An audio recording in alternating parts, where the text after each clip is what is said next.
ఏ దందైనా సరే పబ్లిక్ బగ్గ తిరిగే చుట్టుముట్టు ఇండ్లు ఎక్కువ కాడ పెడుతుంటారు. వస్తుంటే పోతుంటే నలుగురికి తెలవాలే, అమ్మే వస్తువులు బయటికి కనబడాలి.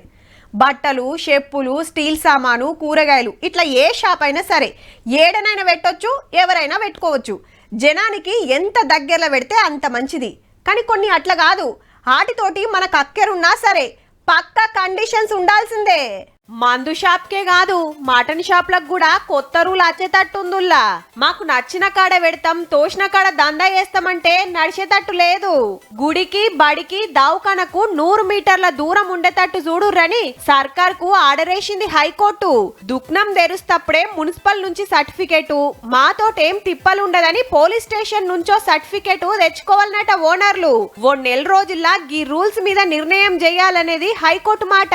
అయితే హైదరాబాద్ నాంపల్లిలా ఓటోలను పోలీసులు ఊకుకే సతాయిస్తురని కేసేస్తే లేలే దగ్గర పట్ల గుడుంది, మళ్ళా ట్రాఫిక్ జామ్ అయితంది, గందుకే యాక్షన్ తీసుకుంటున్నామని పోలీసులు 2 దిక్కు వాదనలిన్న జడ్జి సారు అయిందానికి కొత్త రూల్ తెస్తేనే బాగుంటది అనుకొచ్చిండట.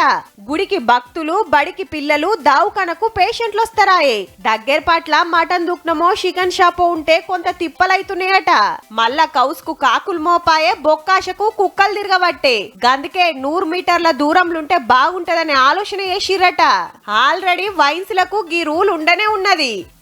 ముక్కైనా సుక్కైనా ఏడున్నా ఎంత దూరం ఉన్నా పోవుడే, తెచ్చుకునుడే.